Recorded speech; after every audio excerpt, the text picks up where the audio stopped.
Well, good afternoon, everybody. It's Wednesday for you, but it's not for me. It's Saturday afternoon, and I've been thinking about what to talk to you about. And I do like a good story. I'm stuck in the house, and I expect many of you are too. And I love to read a good story with a good ending. And I read a lovely one on Saturday, and I think I'd like to tell it to you. And you can check it out later on if you want to. And it was about a man, and he didn't have a name. No name mentioned, but he was Abraham. You all know about Abraham, don't you? He was Abraham's chief steward. And Abraham was getting old, and his son Isaac, who he loved dearly, we all know, hadn't found himself a wife. And Abraham didn't want him to have a wife of the Canaanites. You know what they thought of the Canaanites. They weren't worshipping God, and he wanted him to have a wife from where he came from. So he said to his chief steward, I've got a job for you to do. Are you willing to do it? Will you promise me you will do it? And the chief steward said, well, I will if I can. And he said to him, yes, you can. Abraham said, yes, you can. He said, I want you to go back to the place where I came from and find a wife for my son Isaac. And that man without a name said, well, that's a tall order, Abraham. How will I know? How will I know how to find her? And Abraham said, the angel of the Lord will go before you. And you know, Abraham knew all about angels because he'd met a few in the past, hadn't he? You all know about that. And so the man set off the next day. Abraham wanted him to go quite quickly because Isaac was 40 years old, getting on a bit. And so off he went with a few other people and some camels, and he went on quite a long journey. Now, I believe that man that didn't have a name knew all about the God that we worship because he prayed. And on the way he prayed, and he prayed that the Lord would be with him and go before him. And then eventually, after quite a long journey, they came to this little town, and I believe it was in a place called Mesopotamia. You can check it out for yourself. It's in Genesis 24. And when he got there, he prayed again. And he said, if a girl would come out and offer me a drink, I would feel that that is perhaps the Lord's plan for Isaac. And when they got to this little town, a lovely girl came out of a house with a pitcher on her shoulder, and she got some water out of the well. And she saw him there, and he said, oh, I would like a drink. And she said, oh, certainly, sir, I'll give you a drink. So she gave him a drink, and she turned round, and she gave all his camels a drink as well.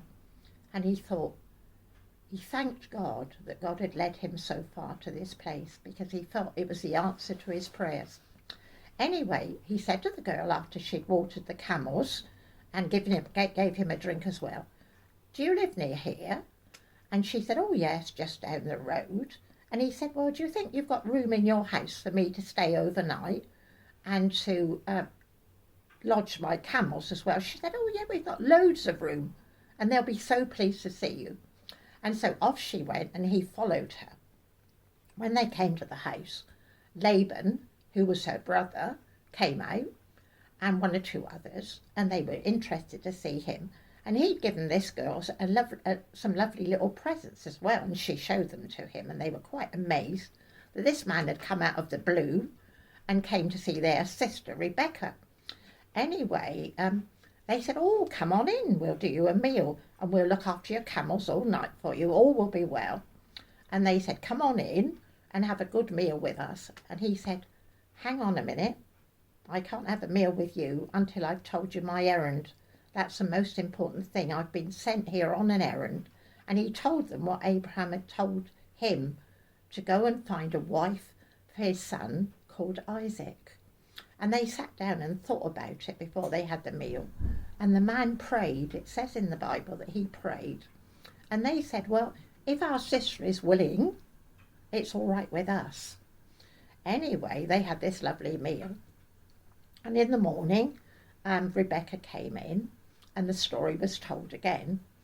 And they said, the servant said, will you go with this man? And she said, I will. And so the family said, oh, let us stay home for a few more days so that we can get used to her going. And the man said, no, the business is urgent. We must go today. And so they said to her, will you go with this man? And she said, I will. And so off they went. She took a maid with her, but it must have been a difficult journey. And when at last they arrived at Abraham's house, there was a big field, and there was a man out in the field praying. And she said, who is that man there? And the servant said, that is the man that you've come to marry, praying in the field. And it was all covered by prayer. The servant prayed all his way there. Abraham prayed at home. And then when they got back, there's Isaac praying as well. So the whole story is based on prayer. And I thought, isn't that the same for us now? In the situation that we're in, we're no doubt praying and asking God to tell us what to do, even though times are difficult and there's nothing much we can do, is there? But there are things we can do. Perhaps we can write a little letter to somebody and encourage them, or a telephone call, something or other that we can do that God has asked us to do for him, even in these difficult times, and to cover it all with prayer. And I'm sure you're like me, praying all the time for God to look after us and get us through this difficult situation. So I commend Genesis 24 to you. Genesis full of wonderful stories, and that is one of the most wonderful stories in the whole book. Thank you.